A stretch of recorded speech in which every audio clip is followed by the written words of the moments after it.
안녕하세요. 책 읽어주는 초록 아지매입니다. 열심히 일해도 가난해지는 데는 이유가 있다. 제8장 숨어있는 진실을 캐내려면 직접 알아보아야 한다. 개인 프랜차이즈 사업을 하다 보면 누구나 몇 가지 전형적인 반대에 부딪힌다. 이 경우 공명정대한 사고방식을 갖춘 사람이라면 신중하게 사실 여부를 확인할 수 있다. 합법적인 삼각구도. 마크 크리틱이라는 가상의 인물이 있다고 가정해보자. 마크는 미시건 대학 졸업생으로 육군에서 3년간 복무했고 스탠포드에서 경영학 석사학위를 받았으며 캘리포니아주 정부에서 몇 년 근무한 뒤 현재 월마트 마케팅 부장으로 일한다. 그는 자신이 상당히 날카로운 직관력을 지녔다고 우월감에 가득 차 있는 청년이다. 마크는 개인 프랜차이즈 사업을 피라미드라고 이의를 제기한다. 말하자면 불법이라는 뜻이다. 대학, 육군, 대학원, 주정부, 월마트는 합법적이지만 전부 피라미드 구조이다. 참으로 재미있지 않은가? 마크에게 이 점을 지적해보라. 모든 기업은 피라미드 구조로 이루어져 있다. 제일 꼭대기에 한 사람, 소수의 직속 부하, 더 많은 수의 중간계층, 그리고 수십, 수백 혹은 수천 명에 이르는 직원들, 아래로 내려갈수록 더 넓게 퍼진다.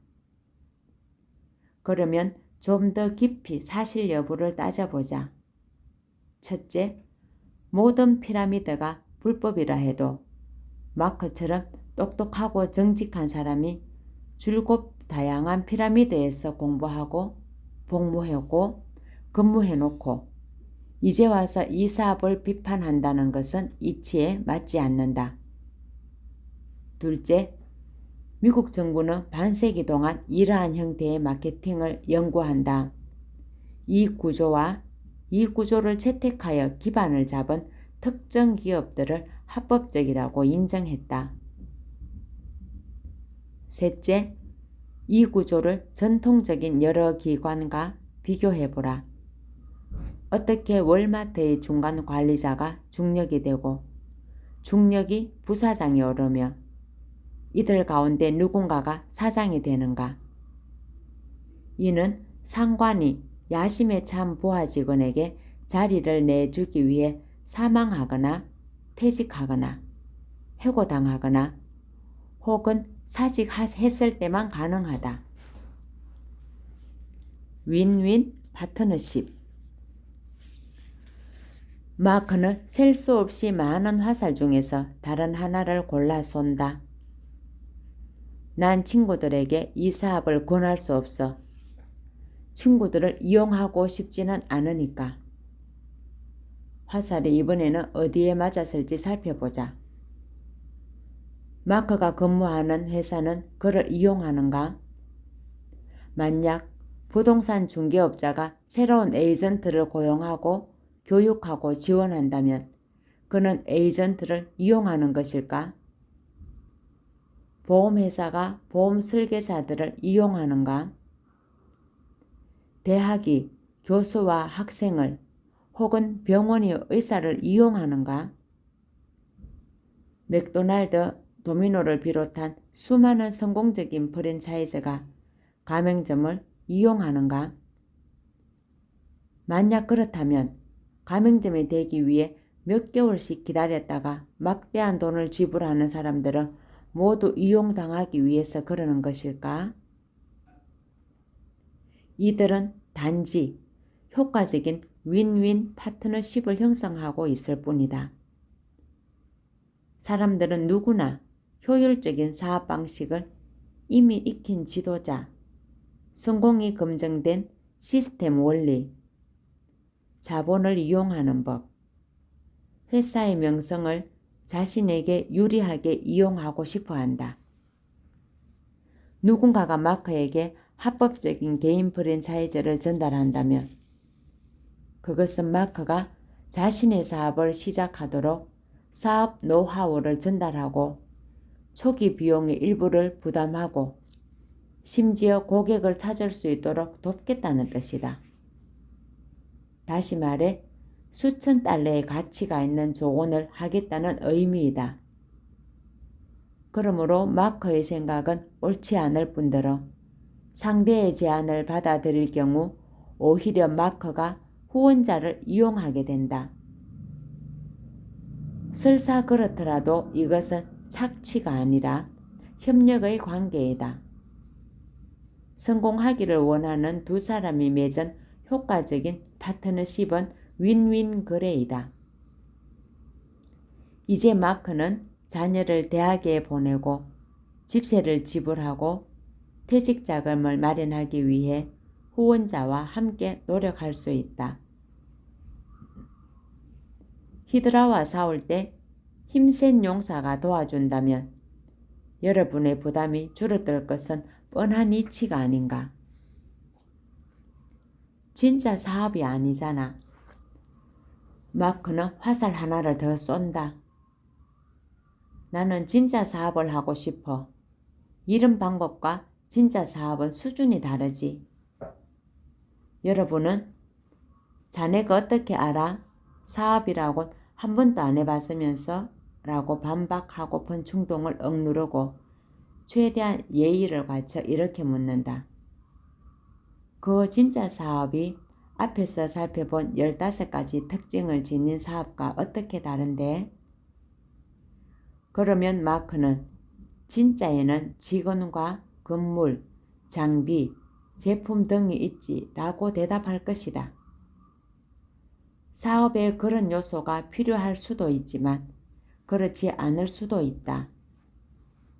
어쨌든 그것이 진짜 사업의 핵심은 아니다. 한때 세계에서 가장 큰 부자였던 폴 게티는 훌륭한 사업은 대중이 필요로 하거나 원하거나 살 여유가 있는 유용하고 가치 있는 제품 또는 서비스를 적당한 가격으로 파는 일이다 라고 했다. 게티가 직원을 수백 명 거느리고 막대한 부채를 떠안은 채 수백만 달러를 건물과 장비에 쑤셔박는 일이 훌륭한 사업이라고 말하지 않았다는 사실에 주목했으면 한다. 그는 사업을 위해 막대한 자본을 지출하는 방법을 찾았기 때문에 부자가 된 것이다. 훌륭한 사업을 결정하는 요소는 총 지출이 아니라 순이익이다. US 항공과 유나이티드 항공은 진짜 사업인가? 물론 그렇다. 하지만 비행기, 컴퓨터, 기자재 혹은 직원이 많기 때문은 아니다. 이유는 알 수 없지만 부채를 포함한 그들의 지출은 수입을 웃돈다. 그렇다면 이 항공사들은 훌륭한 기업인가? 적어도 지금은 그렇지 않다. 게티의 원칙은 여러분과 내가 시작하려는 소규모 사업에 특히 더 효과적이다. 우리는 보잉 737기 수십 대를 운영하지 않은 채 묵혀두면서 직원 7,000명을 해고하는 일은 하지 않을 것이다. 목표를 잊지 말라. 직원, 장비, 건물은 수단일 뿐이고 사업의 진정한 목표는 순수익이다. 직원, 장비, 건물이 많을수록 순수익은 줄어들기 때문에 수익이 증가할 때는 경상비를 줄이도록 사업 계획을 세워야 한다. 목표를 경상비 지출은 줄이고 수입은 증가시키는 데 두어야 하는 것이다. 토마스 제퍼슨이 남긴 최소의 부자가 최선의 정부라는 말은 최소의 경상비를 지출하는 기업이 최고의 수익을 올린다로 바꿀 수 있을 것이다. 훌륭한 개인 프랜차이저 사업에는 자본 투자, 사무실, 새로운 장비, 직원이 필요치 않으며 현금으로 지출되는 경비는 얼마 되지 않는다. 만약 어떤 사람이 사업으로 매년 5만에서 50만 달러를 벌고 운영 자금으로 6천 달러를 지출한다면 이를 진짜 사업이라고 할 수 있을까? 물론 그의 당좌 예금에 들어있는 돈은 진짜이다. 꼭대기에 있는 사람만 돈을 벌잖아. 마크는 쉽게 포기하지 않고 다시 화살을 쏜다. 꼭대기에 있는 사람만 진짜 돈을 벌잖아. 아마도 마크는 보상 플랜이나 중간 단계에 있는 누군가와 그 문제에 대해 논의해 본 적이 없는 모양이다. 어떤 기업에서든 사장의 월급이 우편 배달 담당 직원의 연봉보다 많으니 이 말은 모든 기업에 적용될 수 있다. 그러나 프라이슬러의 리 아이아코카와 GE의 잭 웰치가 수백만 달러를 번다고 해서 부사장의 연봉 수십만 달러가 대단하지 않은 것은 아니다. 자신의 월급이 꼭대기에 있는 사람만큼 많지 않다고 해서 크라이슬러나 GE의 중력직을 마다하겠는가? 개인 프랜차이즈 사업도 마찬가지다. 물론 꼭대기에 있는 거물이 한 해에 100만 달러를 벌어들일 때 어떤 사람은 고작 1만 달러나 10만 달러밖에 벌지 못할 수도 있다. 하지만 그렇다고 해서 그 사람이 얻은 자유와 안정이 대단하다고 말할 수는 있겠는가? 재택사업으로 매달 꾸준히 500달러를 벌 수 있다면 직장에 다니는 엄마들은 대부분 직장을 그만두고 집으로 돌아올 것이다. 마찬가지로 매달 1000에서 2000달러를 집에서 벌 수 있다면 히드라의 머리를 끊임없이 쳐내기 위해 직장을 2군데 이상 다니는 아빠들도 대부분 직장을 그만둘 것이다. 몇 년 전부터 이 사업을 열심히 진행할 어떤 사람이 나보다 10배, 20배 더 번다는 사실에 왜 그래 집착하는가? 마이크로소프트의 대표인 빌 게이츠가 그 회사 프로그래머의 수입에 비할 수 없을 만큼 큰 돈을 번다고 해서 고소득이 보장되는 프로그래머 자리를 마다할 사람이 있을까? 이제 진짜라는 말은 내던져 버리자. 다른 힘센 용사가 아무리 더 큰 칼을 들었다고 해도 가족을 공격하는 히드라를 해치울 수 있는 자가 자기 손에 있는 칼이 진짜이다. 무시무시한 히드라가 다가오고 있는데 다른 용사의 큰 칼만 부러워하면서 쳐다보고 있다면 그것이야말로 어처구니 없는 일이 아닌가. 좋은 사람, 나쁜 사람, 그리고 추악한 사람. 혹시 이런 반대에 부딪혀 본 적이 있는가? 예전에 그 일 해봤는데 그거 별로더라고.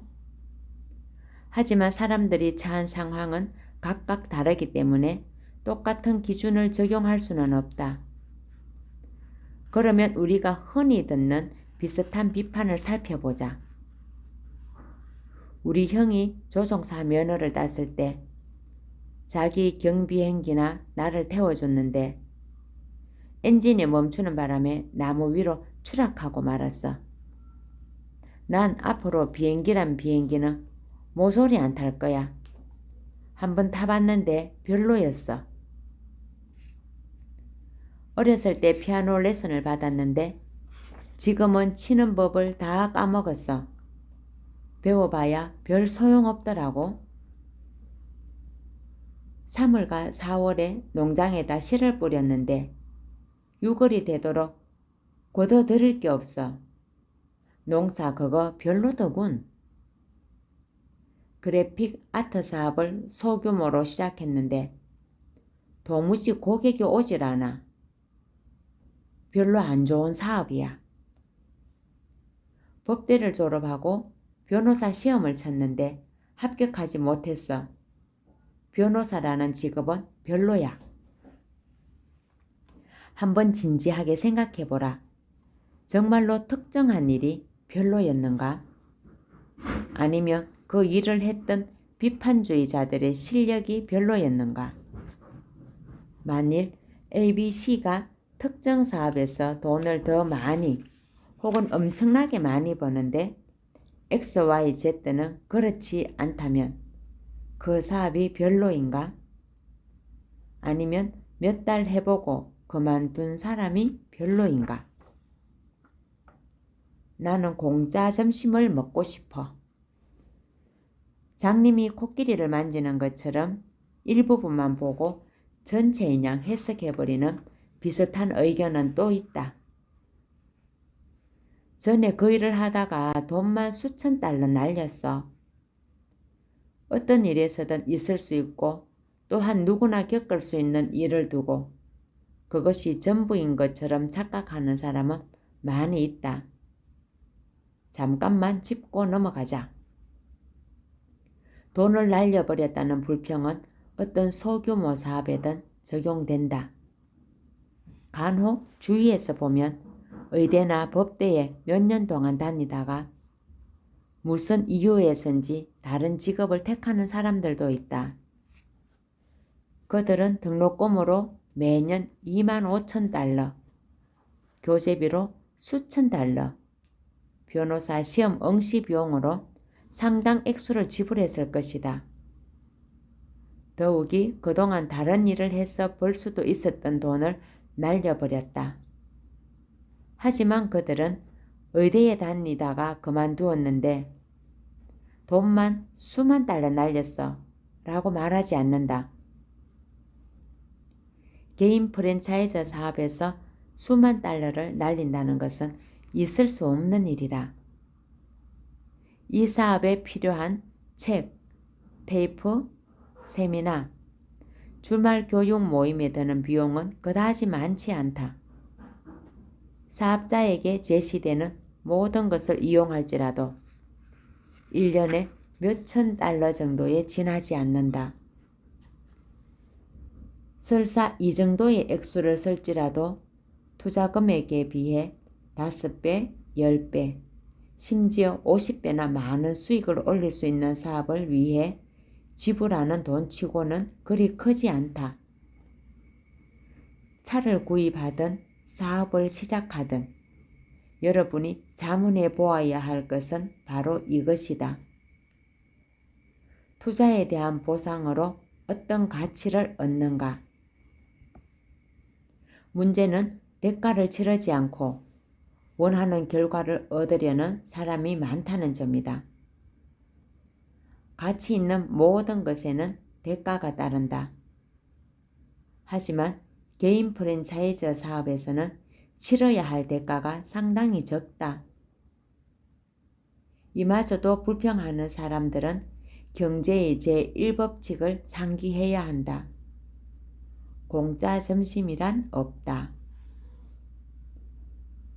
안티 사이트에서 사기라고 하더군.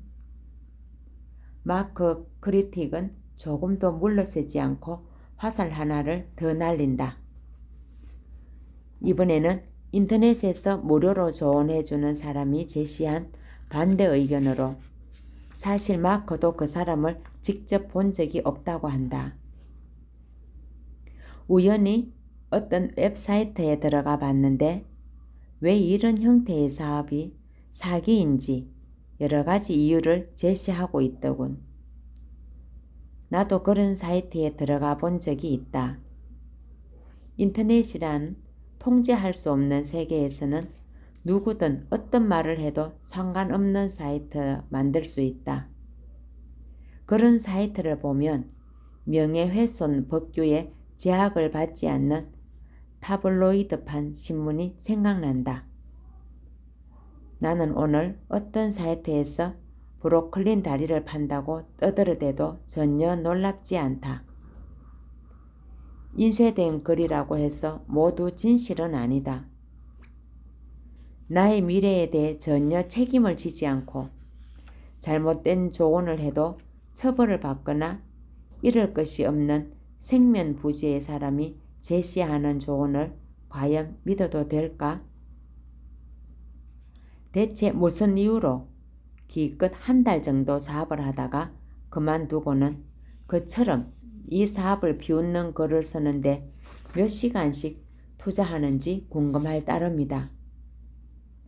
인터넷은 스팸 메일 송신자, 해커, 바이러스를 확산시키는 사람, 불평 불만을 일삼는 사람들로 가득한 곳이다.